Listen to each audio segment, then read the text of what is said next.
เริ่มไปเลย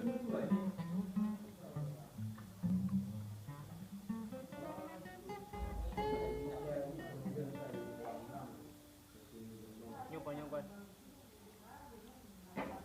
มา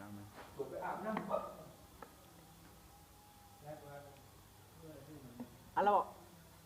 โอเค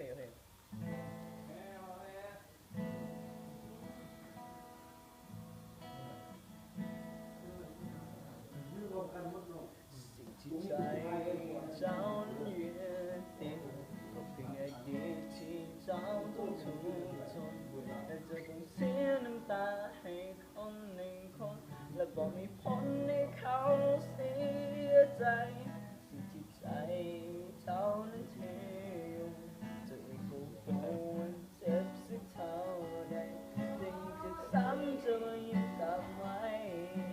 ยิ่งเลือดมันไหลเธอก็ยิ่งอดทนการที่ทุ่มเททั้งใจ